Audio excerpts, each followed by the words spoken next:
का वो हाशमिया मुत्तलबी है, वो मेरा नबी मेरा नबी मेरा नबी है। আমার নবী সাল্লাল্লাহু আলাইহি ওয়াসাল্লাম যখন মক্কায়ে মুআজ্জামার মধ্যে আমার নবীর দাওয়াতি কাজ শুরু করেছেন, তখন মক্কায়ে মুআজ্জামা জাতি ছিল না, কি ছিল? ক্রাউড। অনেক মানুষ একসাথে বসবাস করতেছে। কেন করতেছে জানে না, কেন এসেছে জানে না, কোথায় যাবে জানে না, আমার কাজ কি জানে না, উদ্দেশ্য কি জানে না, আমি কেন মানুষ জানে না, আমার চরিত্র কেমন হওয়া উচিত জানে না, আমার জ্ঞান শিক্ষা করা উচিত জানে না, কোনো কিছুই জানে না, সমাজ ব্যবস্থা কেমন হওয়া উচিত জানে না, কোনো বিচার নাই, মানুষের কোনো সম্মান নাই, কোনো অধিকার নাই।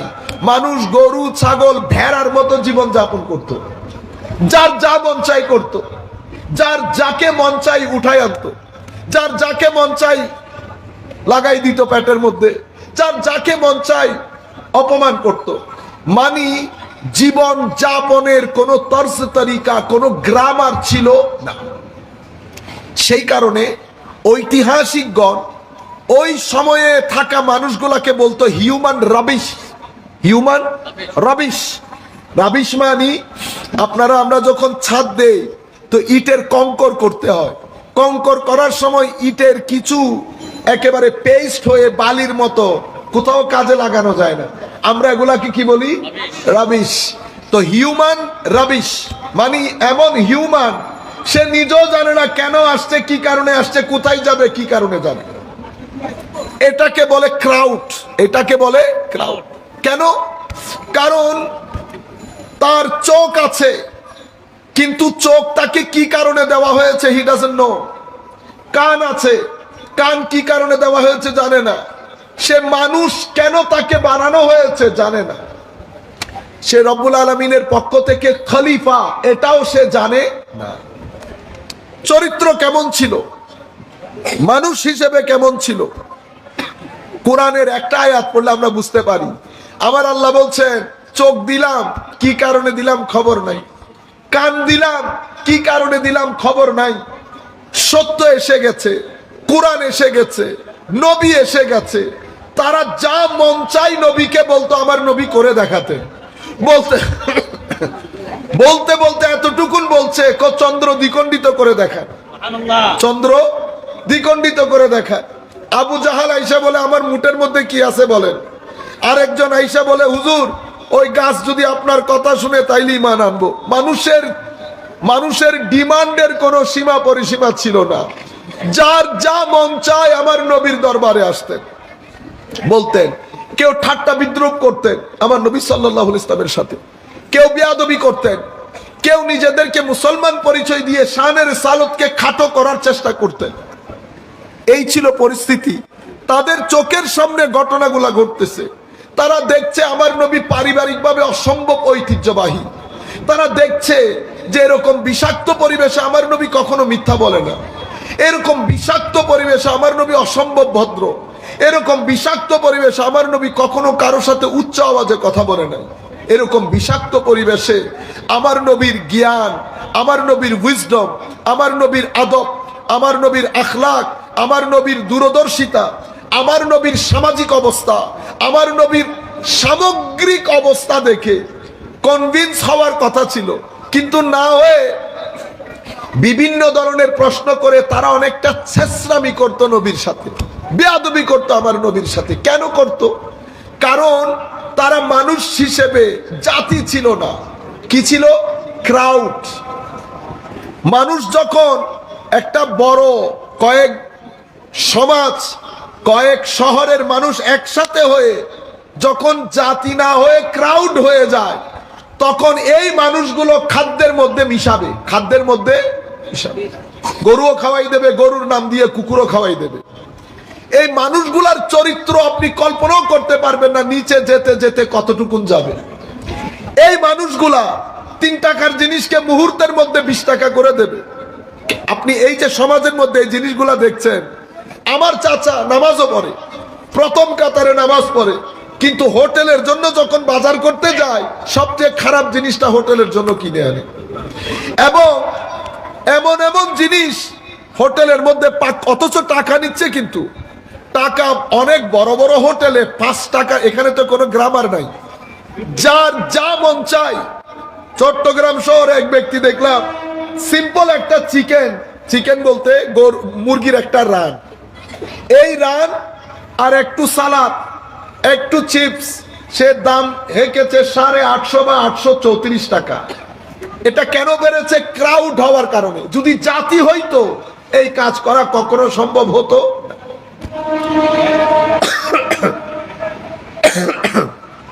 আমার নবী এই ক্রাউডকে জাতিতে পরিণত করেছেন। কেমনে করলেন? এই মাহফিলগুলো বাংলাদেশের জন্য একটা, আপনি মনে করবেন একটা আশীর্বাদ। আমরা মনে করি হুজুররা এত মাহফিল করে, মাহফিলগুলা কেন প্রয়োজন? আজকে বলবো মাহফিল কেন প্রয়োজন। এই মাহফিল এবং ঢাকা বিশ্ববিদ্যালয় যেই দায়িত্ব পালন করে, ঢাকা বিশ্ববিদ্যালয়ের শিক্ষক যেই দায়িত্ব পালন করে, আমরা মাহফিল করে মাহফিলের মধ্যে কথা বলে আমরা সেই দায়িত্ব পালন করি। বুঝতে পেরেছেন? হ্যাঁ, আপনি বলতে পারেন হুজুর কিছু বক্তা যে গান করে, আমরাও বলবো না হুজুর কিছু শিক্ষক যে উল্টাপাল্টা করে। সব জায়গায় দুর্ঘটনা ঘটে। আমি যদি আমার দায়িত্ব পালন না করি তাহলে আমি ফ্রড করেছি। কি করেছি? ফ্রড করেছি। এটা আমাকে 1 ঘন্টা বা 1.5 ঘন্টা দেওয়া বা 2 ঘন্টা দেওয়া হয়েছে, এটা আমাকেও বুঝতে হবে, আমার শ্রোতাকেও বুঝতে হবে। এটা 20 শতাব্দী, এটা গানের জায়গা না, এটা গালাগালির জায়গা না, এটা হুঙ্কার দেওয়ার জায়গা না, এটা ঘৃণার চাষাবাদ করার জায়গা না, এটা মহব্বতের জায়গা। এটা মহব্বতের জায়গা, এটা আমার নবীর চরিত্র শিকার জায়গা। যুব সমাজের অন্তরে জজবায়ে দ্বীন ডালার জায়গা। যুব সমাজের অন্তরে আউলিয়ায়ে কেরামের নিসবতের জজবা জাগরিত করার জায়গা। এটা কোনো গান বাজনার জায়গা না। আল্লাহর পক্ষ থেকে প্রেরিত যেই কিতাব আমাদের হেদায়েতের জন্য, আমাদের দিক নির্দেশনার জন্য পাঠানো হয়েছে, সেই কিতাবকে সুন্দর করে মানুষের সামনে উপস্থাপনের জায়গা এটা। কোরআনের মাথার উপর ভর করে নিজের আদর্শের প্রচার করে জাতিকে উগ্রপন্থার দিকে ঠেলে দেওয়ার নাম তাফসীরুল কোরআন মাহফিল না। আপনি বুঝতে পেরেছেন? এখন আমরা কি করেছি? পার্ট হয়ে গেছি। কেউ আসি মাহফিলের মধ্যে হুঙ্কার ছাড়ি, অমুক কাফের হয়ে গেছে, ব্যান হয়ে যাওয়া দরকার। কি হয়ে যাওয়া দরকার? ব্যান।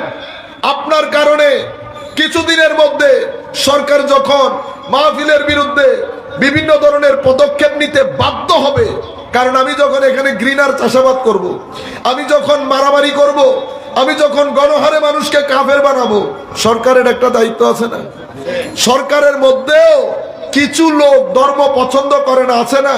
তারা সরকারকে যখন বুঝাবে, আমাদের ভিডিও সহকারে, সরকার না বুঝে কোনো উপায় আছে? নাই। কিছুদিনের মধ্যে যখন করবে তখন আপনারা সরকারের পিছনে লেগে যাবেন। আমি সরকারের পক্ষে বিপক্ষে বলছি না, আপনারা ডোন্ট টেক মি রং। আমি বলছি মাহৌলটা আমরা তৈরি করি। আমরা প্রোগ্রামের নাম দিয়ে, মাহফিলের নাম দিয়ে, তাফসীরুল কোরআনের নাম দিয়ে মা বোনদের বিরুদ্ধে কথা বলি নাই, মা বোনদেরকে অসম্মান করি নাই, করেছি। আমরা মাহফিলের নাম দিয়ে, তাফসীরের নাম দিয়ে আমরা উগ্রপন্থার প্রচার করেছি, মানুষকে কাফের বলেছি, ঘৃণার চাষাবাদ করেছি, শানের সালতে বিয়াদবি করেছি, আউলিয়ায়ে কেরামের শানে বিয়াদবি শিখিয়েছি মানুষকে। বুঝতে পেরেছেন? কিসের নাম দিয়ে? তাফসীরুল কোরআনের নাম দিয়ে। কিন্তু এই জায়গাটা এগুলার জায়গা না। এটা মানুষকে বেদাত শিরিক বলে পুরা বাংলাদেশের সোসাইটিকে ডিভাইড করার জায়গা না। বুঝতে পেরেছেন? এটা দ্বীন শিকার জায়গা। ফারায়েজে দ্বীন, আমায়েদে দ্বীন, আকীদা, নবীর মহব্বত, আলে বাইত রাসূলের মহব্বত, সাহাবায়ে কেরামের মহব্বত, কোরআনের তালিম, নামাজ শিক্ষা, আখলাক শিক্ষা, এই বিষয়গুলা এখানে শিক্ষা করার না। এটার মাধ্যমে আপনি যদি ঘৃণার ছড়াছড়ি করেন তাইলে অন্য প্রোগ্রাম আর এই প্রোগ্রামের মধ্যে কোনো ফারাক রইল না। ঢাকা বিশ্ববিদ্যালয় বলেন, কলেজ বলেন বা আমাদের স্কুল বলেন, ওখানে আমরা যাব শিক্ষা হাসিলের জন্য। কি হাসিলের জন্য? শিক্ষা, তালিম, এডুকেশন নেওয়ার জন্য। এখানে কি কারণে আসবো? আউলিয়া ইকরামের দরবারে কি কারণে যাব? আউলিয়া ইকরামের দরবার, মাহফিল, এগুলাতে যাব তরবিয়তের জন্য। কি জন্য? তরবিয়তের জন্য। একটা তালিম, একটা তরবিয়ত। আপনি আমাকে জিজ্ঞেস করবেন, হুজুর তরবিয়ত কি জিনিস? আমি আপনাকে যদি আল্লাহ তৌফিক দেন এক বাক্যে বুঝাই, মওলাই করিম আমার ভিতরে আমাকে ব্রেন দিয়েছেন, চোখ দিয়েছেন, নাক কান সবকিছু দিয়েছেন, ভিতরে নফস দিয়েছেন, কলব দিয়েছেন, রু দিয়েছেন। আমি কাঁদি, আমি হাসি, শরীরের ব্যথায় না, মনের ব্যথায়। আল্লাহ আমাকে একটা মনও দিয়েছে। এগুলো আমাদের শরীরের বিভিন্ন অঙ্গ প্রত্যঙ্গ। তরবিয়ত কাকে বলে? তরবিয়ত হচ্ছে আল্লাহ যতগুলা ডিভাইস আমাকে দিয়েছেন, অঙ্গ প্রত্যঙ্গ দিয়েছেন, সেই অঙ্গ প্রত্যঙ্গগুলো যেই কারণে দিয়েছেন সেই উদ্দেশ্যে ব্যবহার করতে জানার নাম তরবিয়ত। আমি যদি ব্যবহার করতে না পারি, আমার ভিতর থেকে একটা প্রটেস্ট, ভিতর থেকে একটা প্রতিবাদ জাগরিত হবে। কেউ যেন আমাকে বলে উঠবে, কি করলি তুই? তোর উপর আল্লাহ নারাজ হয়ে গেছে, মদিনাওয়ালা নারাজ হয়ে গেছে। এই যে আমার ভিতরের হাহুতাস, আপনি পরিবার পরিজন স্ত্রী পুত্র বাহার মে যায় দফা করে সবকো। আমার আল্লাহ যদি নারাজ হয়ে যায়, নবী যদি নারাজ হয়ে যায়, পরকাল যদি অন্ধকার হয়ে যায়, আমি স্ত্রী পুত্র সন্তান দিয়ে কি করব? এই যে ভিতর থেকে আপনি একটা প্রটেস্ট অনুভব করছেন, কেন? কারণ আল্লাহ যেই সেটিংস আপনাকে দিয়েছে, সেই সেটিংস, সেই অঙ্গ প্রত্যঙ্গ ডিভাইস গুলা যেই কারণে দেওয়া হয়েছে, সেই উদ্দেশ্যে আপনি ব্যবহার করতে পারেন নাই। তরবিয়ত কাকে বলে?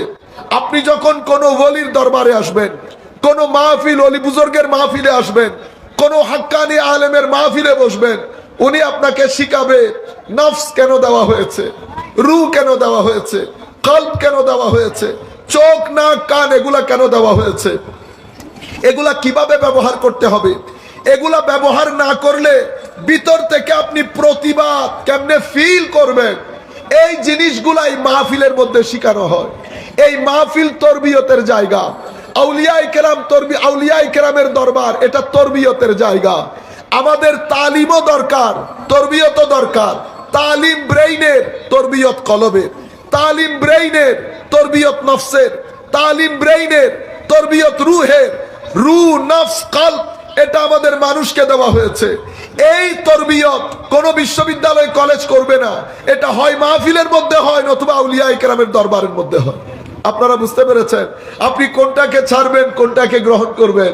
আপনি যদি বলেন মাহফিলের দরকার নাই, আপনি যদি বলেন আউলিয়ায়ে কেরামের দরবারের দরকার নাই, আমি আপনাকে বলছি লিখে চলে যান।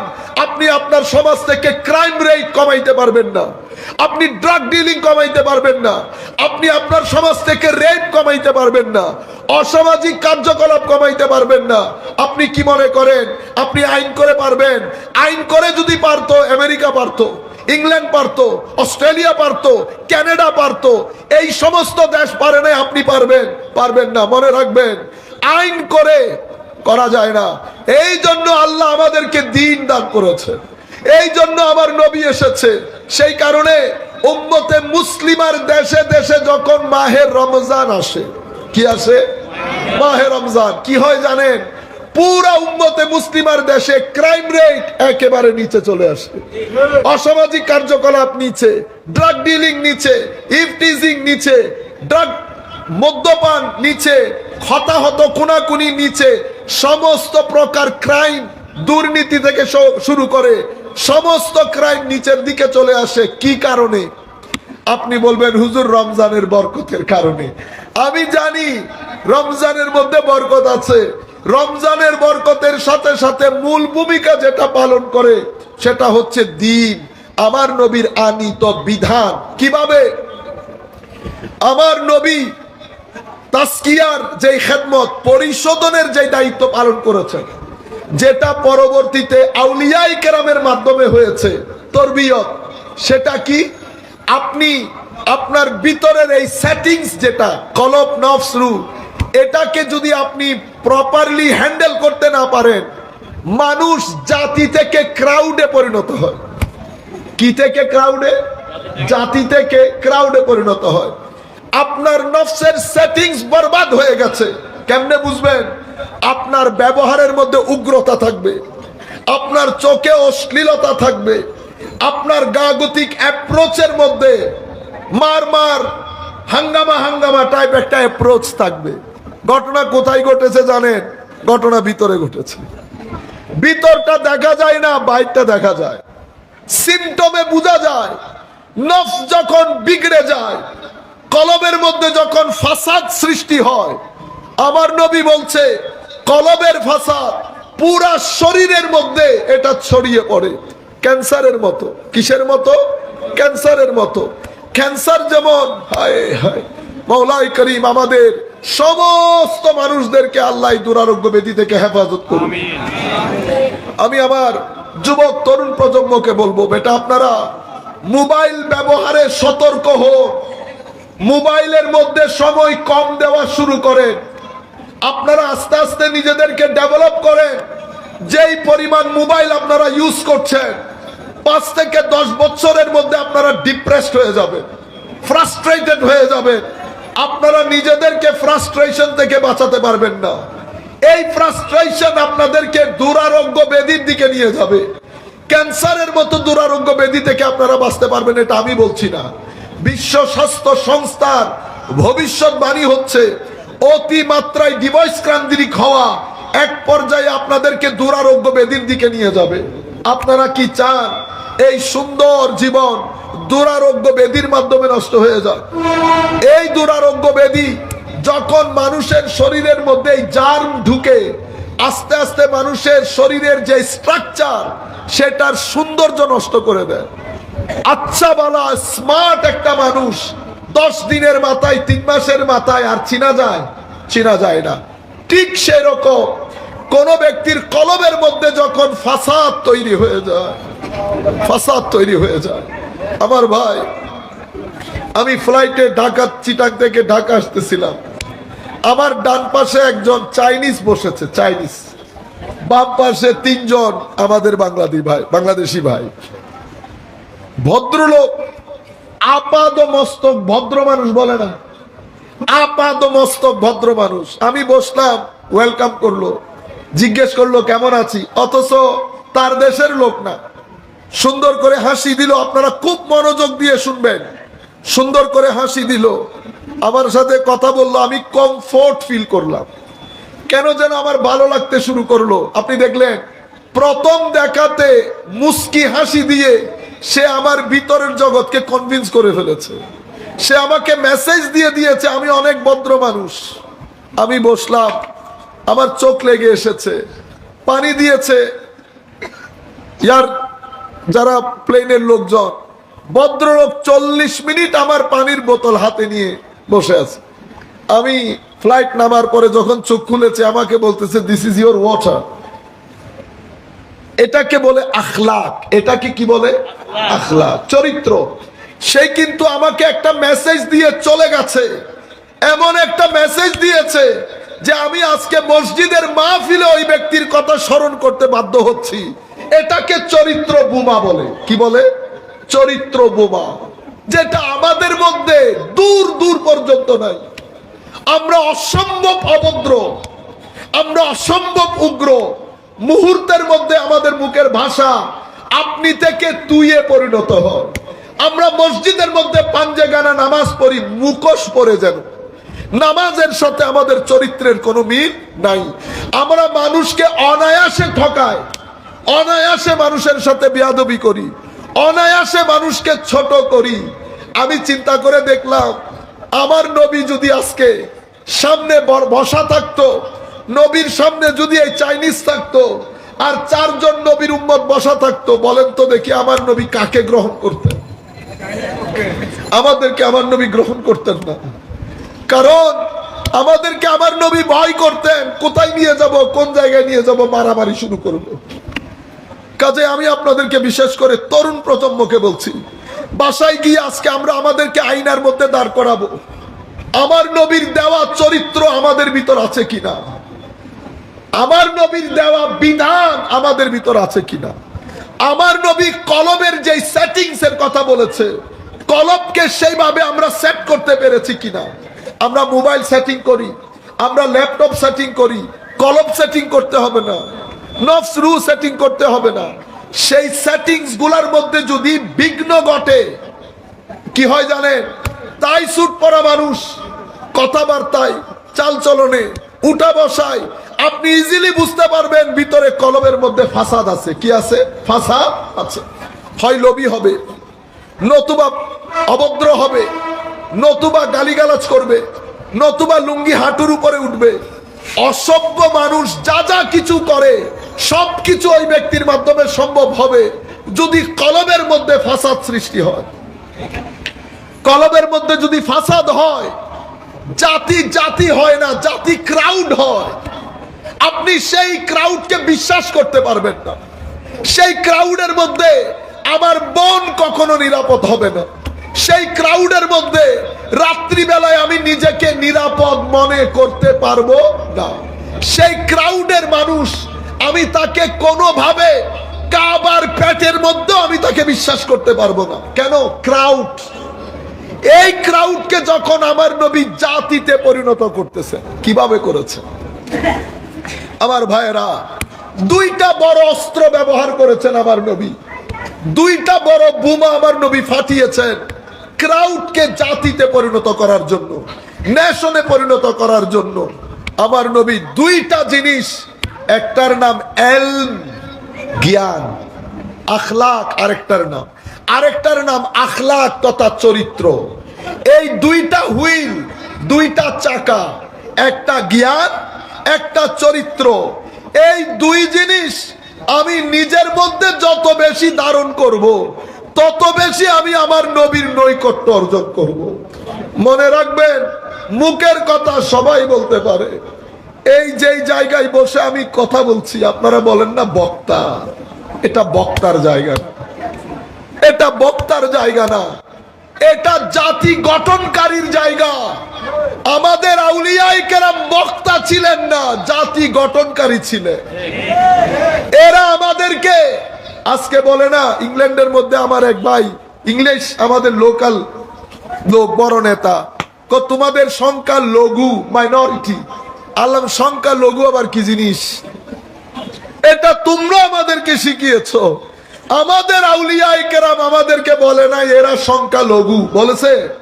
যদি আউলিয়ায়ে কেরাম বলতো এরা সংখ্যা লঘু, তো আউলিয়ায়ে কেরামের দরবারে মুসলমানরা যেভাবে আসে, হিন্দুরাও ঠিক সেভাবে আসে। আমাদের ওলি বুজুর্গরা, আলেমে রব্বানীরা আমাদেরকে কখনো জাতি ভেদ বিভেদ শিখায় নাই, মহব্বত শিখিয়েছে, একসাথে করেছে। আমার নবী এই জাতি বিভেদটাকে ডিলিট করে দিয়ে, আমার নবী অ্যানিহিলেশন, কলেজ ইউনিভার্সিটির ছেলেরা বুঝার কথা, অ্যানিহিলেশন অ্যাপ্রোচ আমার নবী বাদ দিয়ে ইন্টিগ্রেটেড তথা ইন্টিগ্রেশন অ্যাপ্রোচকে অ্যাপ্লাই করেছেন। সবাইকে সাথে নিয়ে চলা। চিন্তা করতে পারবেন, আপনি বলছেন আপনার মতো, তোমার মতো, আমার মতো। আমার ভাই, তিনজনে মিলে একটা গ্রুপ করে 3 দিন টিকাইতে পারি। একটা ক্লাব করেছি, 10 দিন পর ক্লাব ভেঙে গেছে, নেতা হয়ে গেছে 10 জন। কয়জন? 10 জন। আর যদি সেটা আমাদের আহলুস সুন্নাতের প্ল্যাটফর্মে হয়, তাহলে তার কথা নাই। মানুষ যতজন, চেয়ারও ততজন। আর স্টেজ তো ভেঙে পড়ে সবসময়, কারণ কেউ আমরা নিচে বসতে অভ্যস্ত না। কিন্তু যাকে আপনি আমার মতো, তোমার মতো বলছেন, সেই নবীকে আল্লাহ পাঠিয়েছেন সমস্ত ধর্মের, শুধু ইসলামের না, সমস্ত ধর্মের মানুষগুলাকে আমার নবী একসাথে বসিয়েছেন। সমস্ত ধর্মের মানুষকে এক সংবিধানে আমার নবী সিগনেচার করিয়েছেন। সবাই আমার নবীকে বিশ্বাস করেছে। হায় হায়, সবাই আমার নবীকে আমানতদার মনে করেছে। সবাই মনে করেছে দুনিয়া উল্টে যেতে পারে, মুহাম্মদ কখনো আমাদেরকে ঠকাতে পারে না, সাল্লাল্লাহু আলাইহি ওয়াসাল্লাম। দুনিয়া উল্টে যেতে পারে, মুহাম্মদ খাবে আর আমরা না খেয়ে ঘুমাবো, এটা হতে পারে না। আমার নবী এই বিষয়টা সমাজের মধ্যে স্থাপন করেছেন, প্রতিষ্ঠিত করেছেন। আমার নবীকে সবাই বিশ্বাস করেছে, সকলের আশার স্থল ছিল। কি কারণে? চরিত্রের কারণে, সততার কারণে, সত্যবাদিতার কারণে, মোহাব্বতের কারণে, ভদ্রতার কারণে, ধৈর্যের কারণে, পরোপকারের কারণে, মানুষকে সবার উপরে জায়গা দেওয়ার কারণে। আপনি চিন্তা করে দেখেন, আমরা তিনজন মানুষ একটা ক্লাবে 3 দিন চলতে পারি না। আহলুস সুন্নাত ওয়াল জামাতকে আমরা এক জায়গায় একভাবে ধরে রাখতে পারতেছি না। আমরা পলিটিক্যাল পার্টির গ্রুপিং এর মধ্যে একটার পর একটা গ্রুপিং, অথচ আমার নবী রঙে ভিন্ন, ধর্মে ভিন্ন, বিশ্বাসে ভিন্ন, চিন্তা চেতনায় ভিন্ন, সংস্কৃতিতে ভিন্ন, সমস্ত ভিন্নতাকে এক পাশে রেখে আমার নবী সবাইকে নিয়ে সাথে চলেছেন। সবাই আমার নবীর ইমামতি মেনে নিয়েছে, সবাই আমার নবীর ইমামতি মেনে নিয়েছে। কেন? চরিত্রের কারণে। আমার ভাই, চরিত্র বড় আজিমুশান জিনিস। আমার নবী বলেছেন, এক ব্যক্তি সারা রাত ইবাদত করে, সারা দিন রোজা রেখে যেই মাকামের মধ্যে পৌঁছায়, এক ব্যক্তি চরিত্রের মাধ্যমে তার চেয়ে উপরে চলে যায়। সম্মানিত উপস্থিতি, ইলম এবং আখলাক যখন একেবারে সর্বোচ্চ শিখরে পৌঁছে যায়, আপনি দেখেন আমার নবী সাল্লাল্লাহু আলাইহি ওয়াসাল্লাম এসেছে শিক্ষক হিসেবে। কি হিসেবে? শিক্ষক। শিক্ষকের কাজ শিক্ষা দেওয়া। এখন আমরা আমার নবীর শিক্ষা বাদ দিয়ে আমি নিজে নিজে একটা শিক্ষানীতি বানিয়ে ফেলেছি। যেই নবী শিক্ষা দিতে এসেছেন, আমি শিক্ষা নীতি বানানোর সময় আমার নবীকে জিজ্ঞেস করতে হবে, ইয়া রাসূলুল্লাহ, শিক্ষা নীতি কিরকম হবে? বুঝতে পেরেছেন? আমার শিক্ষা নীতি এমন হবে যেই শিক্ষায় শিক্ষিত হওয়ার পরে আমার ভিতরে দুইটা জিনিস থেকে যে কোনো একটা জিনিস জাগরিত হবে। সেটা কোনটা? আমরা মানুষ, আরবিতে বলে ইনসান। কি বলে? ইনসান। ইনসানের মূল শব্দ দুইটা প্রাইমারিলি, হয় নিসিয়ান নতুবা উনস, অর্থাৎ হয় মোহাব্বত নতুবা নিরেট, ভুলে গেছি। কি গেছি? ভুলে গেছি। কি ভুলে গেছেন? কোত্থেকে এসেছেন? কি ভুলে গেছেন? কোথায় যাবেন? কি ভুলে গেছেন? কি কারণে এসেছেন? কি কারণে এসেছেন? আমার আল্লাহকে জানার জন্য, আল্লাহকে সন্তুষ্ট করার জন্য। কে পাঠিয়েছেন? আল্লাহ। কোথায় যাবেন? পরকালের দিকে। কেন যাবেন? বিচার হবে। এগুলো আমাদের সাথে, ইনসানের সাথে ফিট করা। আপনি এখানে, আপনার পরিচয় কি? আপনি আল্লাহর পক্ষ থেকে প্রতিনিধি। কিরকম প্রতিনিধি? আপনি আমার আল্লাহর রঙে রঙিন হয়ে মানুষকে ওই রঙের দিকে দিক নির্দেশনা দিবেন। আল্লাহর রং কি? আল্লাহ মিথ্যা বলে না। আল্লাহ মিথ্যা বলে না। আল্লাহর রঙে কেমনে রঙিন হব? আমার নবীর রঙে রঙিন হলে আল্লাহর রঙে রঙিন হওয়া। কিরকম হয় সেটা? তো আমার নবী চোখ, হাত, নাক, কল্প, রূহ, তাবৎ জিনিসগুলাকে দিন রাত, রাতে দিনে ঠিক যে আন্দাজে ব্যবহার করতেন, আমরাও সেই আন্দাজে ব্যবহার করব। সমাজের মধ্যে আমার নবী যেটা প্রতিষ্ঠা করতে চেয়েছেন, মানুষের মধ্যে যেটা বিলিয়ে দিতে চেয়েছেন, সেই আন্দাজে, সেই ডিউটি যখন আমরা পালন করব, তাইলে আমরা জমিনে আল্লাহর খলিফা।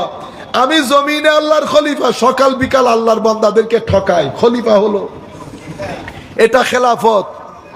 সকাল বিকাল মানুষের সাথে বেয়াদবি করি, বদমাইশি করি, স্কুল কলেজের মধ্যে ইফটিজিং করি, ড্রাগ ডিলিং করি, জুমার নামাজ চলে যাচ্ছে, আমাদের কোনো খবর নাই। আমরা এখন আধুনিক হয়ে গেছি। কি হয়ে গেছি? আধুনিক। আমার ভাই, আমি আপনাদেরকে জাহান্নাম দুজকের বই দেখাবো না, এটা আল্লাহ রসুল ভালো জানেন।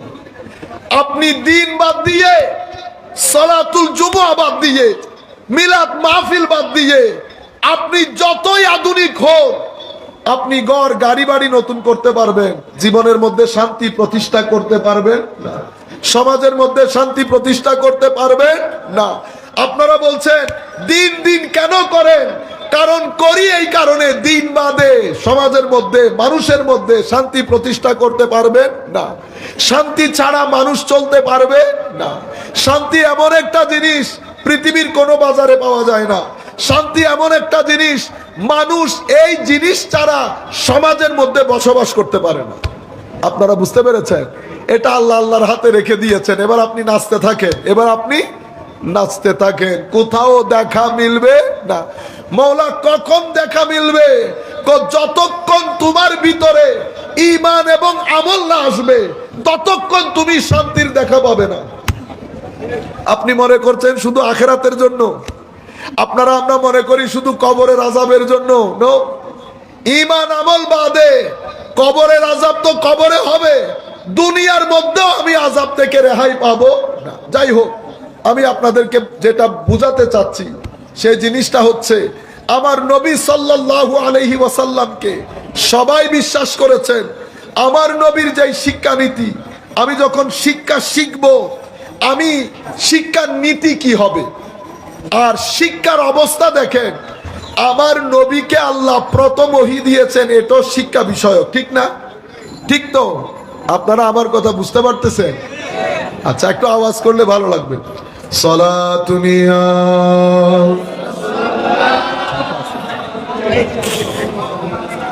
সালামুনিয়া হাবিবাল্লাহ আলাইকুম মুহাম্মাদুন সাইয়্যিদুল কাউনাইনি ওয়াস সাকালাইন ওয়াল ফারিকাইনি মিল উরবি ওয়া মিল আজমি সালাতুন ইয়া রাসূলুল্লাহ আলাইকুম সালাম ইয়া হাবিবাল্লাহ ख्याल मां सिवा दिल से मिटा दो या रसूल अल्लाह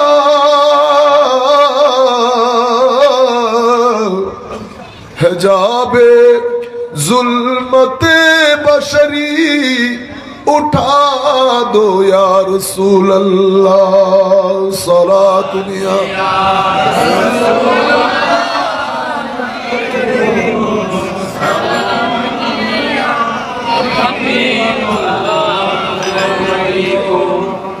আমার নবীকে আল্লাহ প্রথম জ্ঞান দিয়ে ওহী শুরু করিয়েছেন। ইকরা, পড়েন।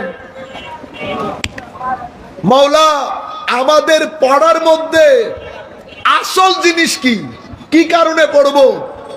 টাকা পয়সা কামানোর জন্য?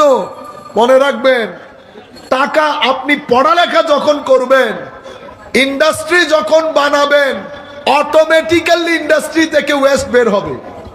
আপনি কি ওয়েস্টের জন্য ইন্ডাস্ট্রি করেছেন? আপনি ইন্ডাস্ট্রি করেছেন, লোকাল আমাদের ছেলে পুলে আপনার ফ্যাক্টরির মধ্যে ওয়েস্টের ব্যবসা করবে, 30-40 হাজার টাকা কামাই করবে, এটা বায়ো প্রোডাক্ট হয়ে যাবে। কিন্তু আমি ফ্যাক্টরিটা ওয়েস্টের জন্য করি নাই। এলম যখন, জ্ঞান যখন আপনি অর্জন করবেন, যেই কোনো প্রকারের জ্ঞান, এটা আপনার জন্য টাকা বয়ে আনবে, টাকার জন্য জ্ঞান না। তো মওলা জ্ঞান কিসের জন্য? তো প্রথম ওহীর মধ্যে আমার নবী বলে দিয়েছেন জ্ঞান কেন অর্জন করব। কেন? ইকরা, পড়েন। কি জন্য? কার জন্য? কেন পড়ব? আমি পড়ার মধ্যে, জ্ঞান অর্জনের মধ্যে, সিলেবাসের মধ্যে, শিক্ষানীতির মধ্যে মূল বিষয় কি হবে? তোমার শিক্ষানীতির মূল বিষয় তোমার ধর্মের দর্শন এবং তোমার আকীদা, ঈমান। কিভাবে? ইকরা। মাশাআল্লাহ, একটু তাকবীর দেন। মাশাআল্লাহ, এটা একটু তাকবীর দেন।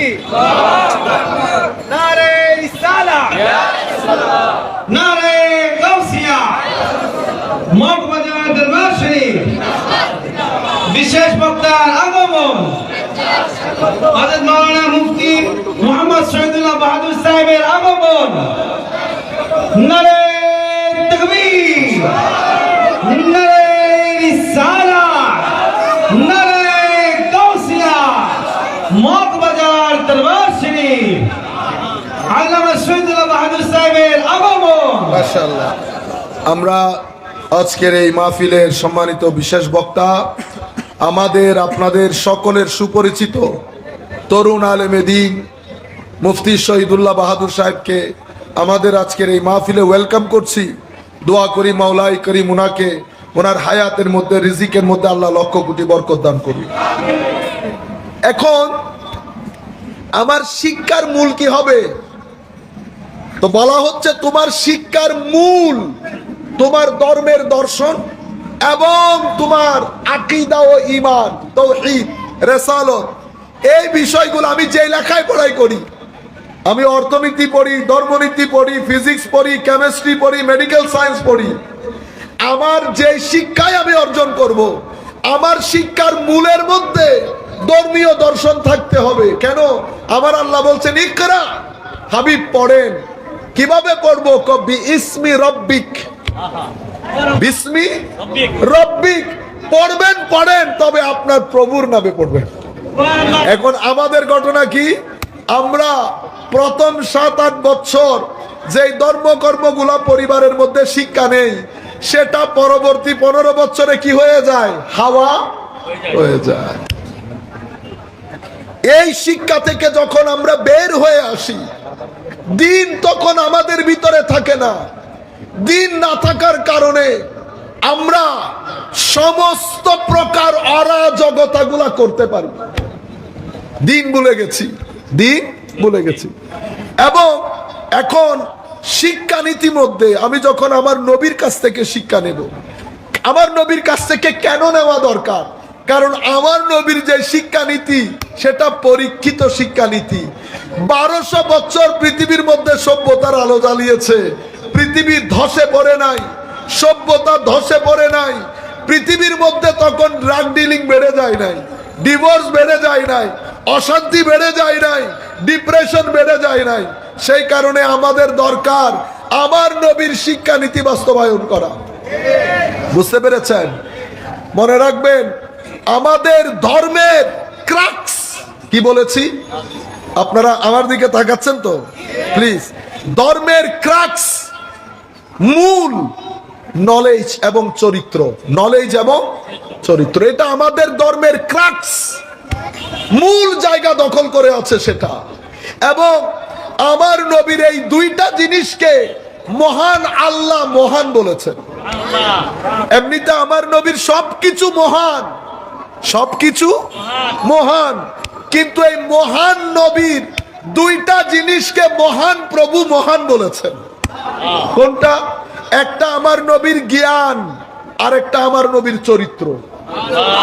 জ্ঞানের ক্ষেত্রে বলছে ওয়া আল্লামাকা মা লাম তাকুন তা'লাম ওয়া কানা ফাদলুল্লাহি আলাইকা আযীমা।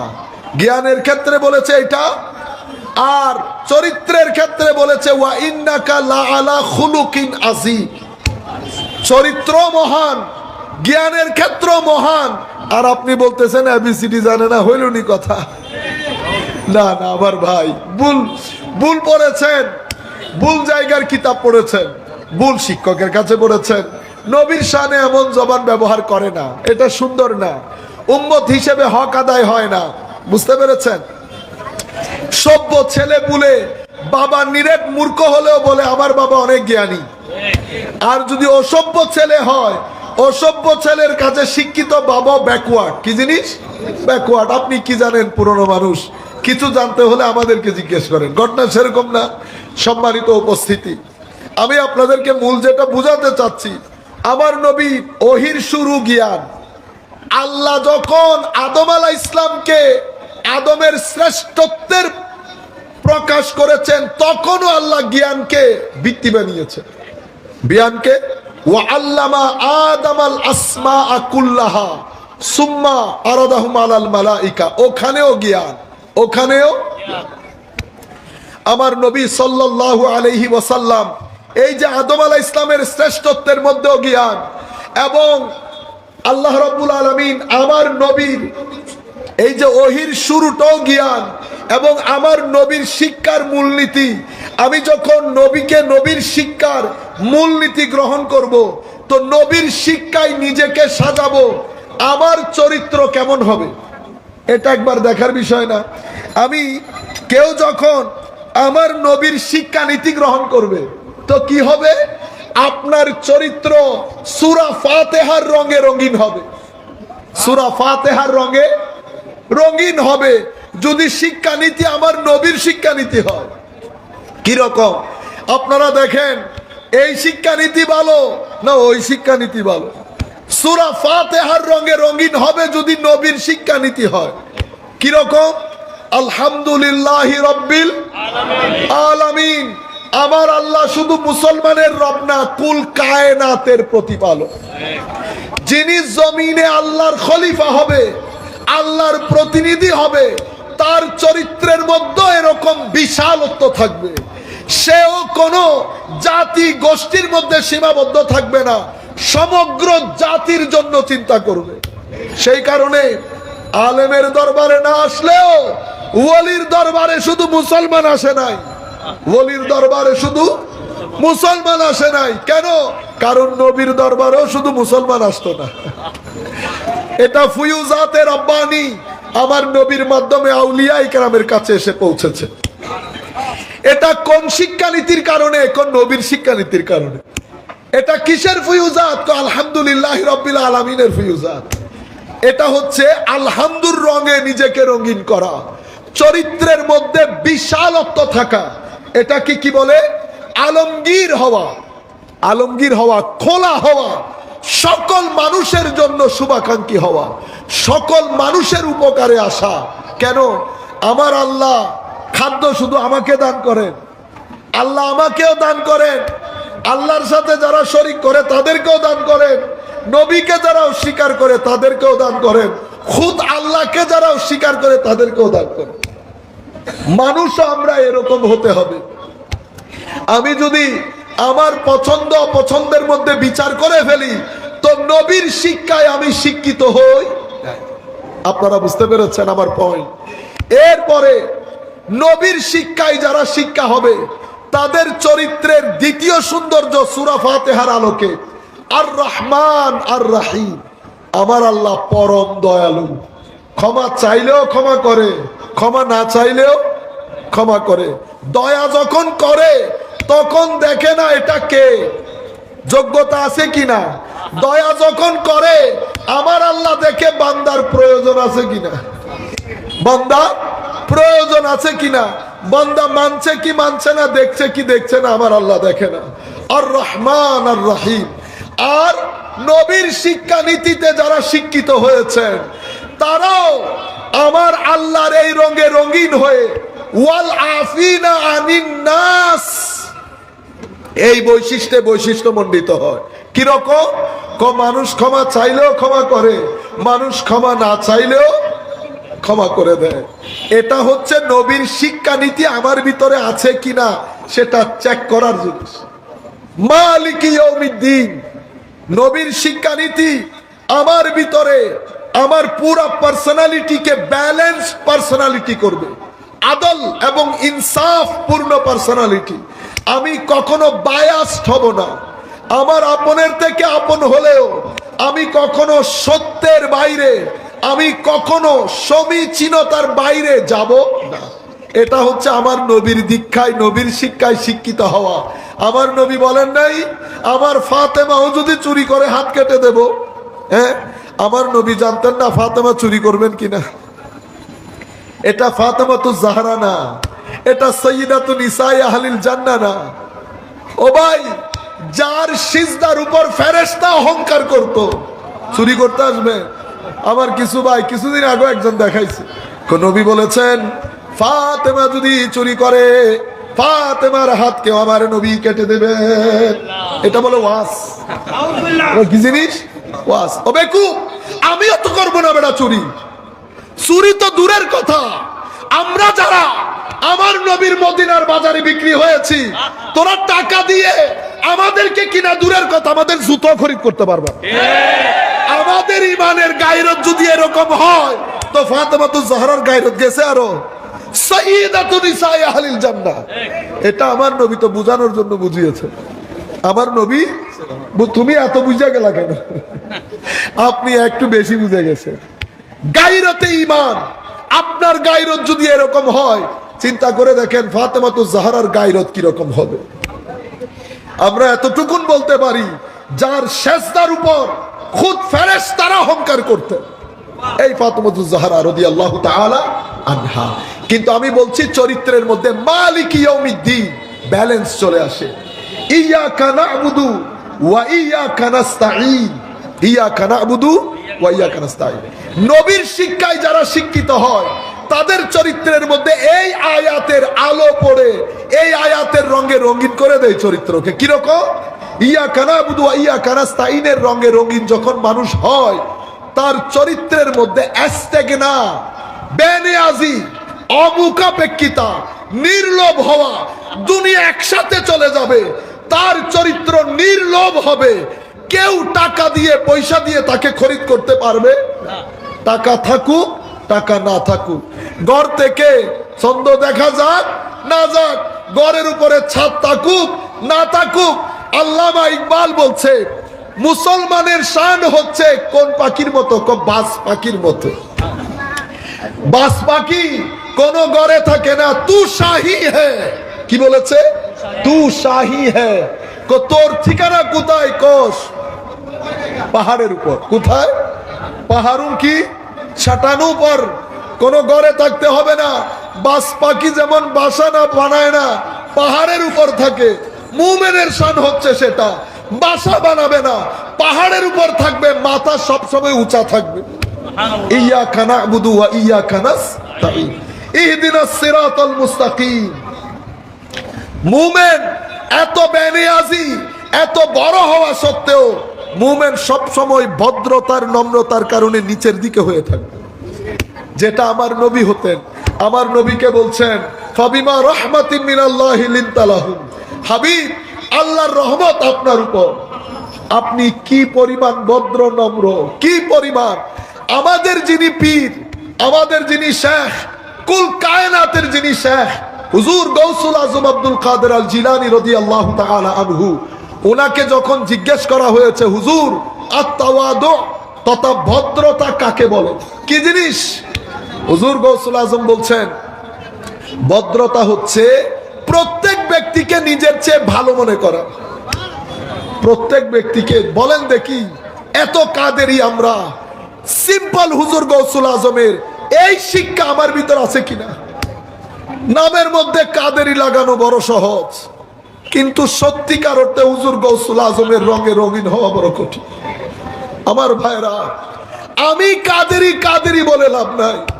হুজুর গৌসুল আজম আমাকে গ্রহণ করছে কিনা সেটা বড় কথা। উনি আমাকে মুরিদ বলছে কিনা, কত মায়া মহব্বত করে বলছে না, মুরিদি লা তাখাফ, আমার মুরিদের কোনো ভয় নাই। কোন মুরিদের কথা বলেছে? যেই মুরিদের কথা বলেছে উনি কিতাবের মধ্যে সেটা বলেছেন। মুরিদ বলতে উনি কাকে বুঝিয়েছেন? আমাকে? ই মহালাস, অসম্ভব, উনি আমাকে বুঝান নাই। উনি মুরিদ বলতে কাকে বুঝিয়েছেন? হুজুর গৌসুল আজম ওখানে বলেছেন। যাই হোক, বলা হচ্ছে হুজুর প্রত্যেক ব্যক্তিকে নিজের চেয়ে বড় মনে করব, মানুষটা যদি আমার ছোট হয় বয়সে। তোমার ছোট হলে তুমি মনে করবা বয়স কম, গুনাহ তোমার চেয়ে কম। হুজুর বয়সে যদি আমার চেয়ে বেশি হয় তো বলবো যে বয়স বেশি, আমল তোমার চেয়ে বেশি। হুজুর মানুষটা যদি নন মুসলিম হয় তখন চিন্তা করবা আজকে আমি মুসলমান, সেই অমুসলিম। কালকে মরার সময় কে মুসলমান হয়ে ইন্তেকাল করে, কে নন মুসলিম হয়ে ইন্তেকাল করে, আমিও জানি না, সেও জানে না। সেই কারণে রুয়ে জমিনের মধ্যে কাউকে নিচ করা, খাটো করা, ছোট করা, এটা আউলিয়ায়ে কেরামের নিষেধ। কুল কায়নাতের সুফিয়ায়ে কেরাম যখন তাসাউফ ও তরিকতের মূলনীতি নির্ধারণ করেছেন, প্রত্যেক সুফি বলেছেন ভদ্রতা তাসাউফ তরিকতের অন্যতম মূলনীতি। ভদ্রতা ক্রাউডকে জাতিতে পরিণত করে, ধৈর্যশীলতা ক্রাউডকে জাতিতে পরিণত করে, চরিত্র ক্রাউডকে জাতিতে পরিণত করে, এবং আল্লাহর ভীতি মানুষকে, ক্রাউডকে জাতিতে পরিণত করে। সম্মানিত উপস্থিতি, এত কিছুর পরেও ভদ্রতা, নম্রতা, বিনয় মুসলমানের যারা আমার নবীর শিক্ষানীতি ফলো করবে তাদের চরিত্রের রং এরকম হবে। ইয়াকা না'বুদু ওয়া ইয়াকা নাস্তাঈন ইহদিনাস সিরাতাল মুস্তাকিম, এরপরে সিরাতাল লাযিনা আন'আমতা আলাইহিম গায়রিল মাগদুবি আলাইহিম ওয়ালাদ-দাল্লিন। বাকি দুইটা চরিত্রের মধ্যে এতেদাল হওয়া, এফরাতও থাকবে না, তফরিতও থাকবে না। এফরাত কি জিনিস? বোতল 1 লিটারের পানি ডালছি কত, 1.5 লিটার, 1 লিটার ভিতরে আর আধা লিটার বাইরে, এটাকে এফরাত বলে। কি বলে? এফরাত। আমার নবী বলেছেন জিয়ারত করার জন্য, আপনি জিয়ারতের নাম দিয়ে মাজারে এমন এমন কাজ করেছেন, নবী ডালতে বলেছেন 1 লিটার পানি ঢেলে দিয়েছেন 1.5 লিটার, হইল নি? কি হয়েছে? এফরাতের মাধ্যমে সমাজের মধ্যে বেদাত ঢুকে। কি ঢুকে? বেদাত, খুরাফাত ঢুকে। এই বেদাত আর খুরাফাত থেকে আপনি বাঁচতে পারবেন না, সেই কারণে দ্বীনের মধ্যে এফরাত করবেন না। আমার নবীর দেখানো নীতি এবং সালফে সালেহিন উম্মতের দেখানো নীতি থেকে আমরা বের হতে পারবো না। খ্রিস্টানরা একটা এফরাত করেছে, নবীকে সম্মান করতে বলেছে, তারা সম্মান করতে গিয়ে নবীকে খোদা বানাই ফেলছে। এই যে এফরাতের মাধ্যমে বেদাত ধর্মের মধ্যে ঢুকেছে, বছর শত হাজার বছর চলে গেছে, খ্রিস্টানরা এই বেদাত থেকে মুক্তি পাচ্ছে না। সুতরাং আমরা মাজারাতের মধ্যে এফরাত করব না। আমার নবীর দেওয়া বিধান, সালফে সালেহিন উম্মতের দেওয়া বিধানের বাইরে যাব, বেশি মহব্বত দেখায় আমি মুস্তাহাবকে ফরজের থাকে তুলে দিতে পারবো না, আবার ফরজকে মুস্তাহাবের থাকে নিয়ে আসতে পারবো না।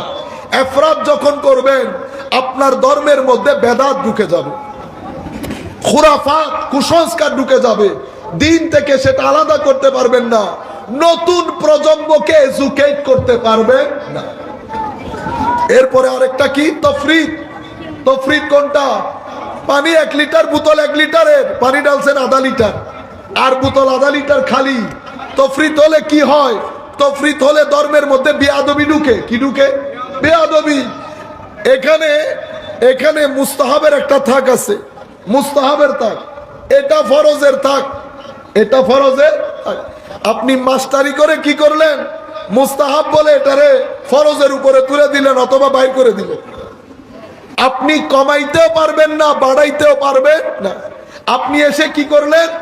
বেদাতের নাম দিয়ে জিয়ারতকে বলতেছেন মাজার পূজা। কি বলেন?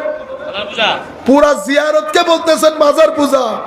এক বেকুব জাহেল মূর্খ করেছে এফরাত, আপনি করেছেন তফরিদ। আপনার মাধ্যমে ঢুকেছে বেদাত, এর মাধ্যমে বেদাত, আপনার মাধ্যমে বেয়াদবি। মাঝখানেরটা কোনটা? এতেদাল। কোনটা? এতেদাল, ব্যালেন্স পার্সোনালিটি। এটাকে আহলুস সুন্নাহ ওয়াল জামাআহ বলে। এটা কারা? এটা আমরা সাধারণ মুসলমান। আমরা জিয়ারত করতে যাই না, দোয়া পড়ি, দরুদ পড়ি, সালাম করি, কিমিলাত করি, কিয়াম করি, আল্লাহর দরবারে দোয়া করি, ওসিলা দেই না? তো এটাকে বলে জিয়ারত। আপনি 2-4 জন এফরাতের জন্য আপনিও করেছেন তফরিদ। এফরাতও বাদ, তফরিদও বাদ, মাঝখানেরটা কোনটা? এতেদাল। সিরাতাল লাযিনা আন'আমতা আলাইহিম গায়রিল মাগদুবি আলাইহিম ওয়ালাদ-দাল্লিন।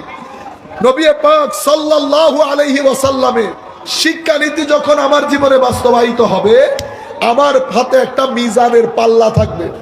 আমি সত্য মিথ্যার মধ্যে, দিন রাতের মধ্যে, সমীচীন অসমীচীনের মধ্যে একটা ফারাক করতে পারবো। প্যারামিটার থাকবে আমার জিন্দগিতে। সম্মানিত উপস্থিতি, বক্তব্যের আমরা আধা মিনিটের মধ্যে আমরা শেষ করে দেব, শুধু ফিনিশিংটা দেওয়ার জন্য। আমি আমার নবী সাল্লাল্লাহু আলাইহি ওয়াসাল্লাম এই যে ক্রাউডকে নেশনে পরিণত করেছেন, জাতিতে পরিণত করেছেন, আমার নবী সাল্লাল্লাহু আলাইহি ওয়াসাল্লাম কিভাবে করলেন? আমার নবী আপনার পুরা সেটিংস, যেটা কলবের সেটিংস, নফসের সেটিংস, রুহের সেটিংস, চোখের সেটিংস, শরীরের সেটিংস, সবকিছু বলে আপনাকে বলেছে আপনার জীবনে যেন একটা হিজরত হয়, আপনার জীবনে যেন একটা ট্যুর হয়। কোনটা? কোন জায়গা থেকে কোন জায়গায় যাবেন? তো আপনি নফসের গ্রাম থেকে রুহের গ্রামে আপনাকে সফর করতে হবে। আপনি যতক্ষণ নফসের গ্রাম থেকে রুহের গ্রামে সফর করতে না পারবেন, আপনার ভিতরের সেটিংস প্রপারলি সেট করতে পারবেন না, ব্যবহারও করতে পারবেন না। আর নফসের গ্রাম থেকে রুহের গ্রামে কেমনে সফর করে সেটা পৃথিবীর কোন বিশ্ববিদ্যালয়ে শেখানো হয় না, সেটা আউলিয়ায়ে কেরামের দরবারের মধ্যে শেখানো হয়। কোন ওয়ালির দরবারে যদি সেটা শিখাতে ব্যর্থ হয় তাইলে সেটা দ্বীন ইসলাম বা তাসাউফ তরিকতে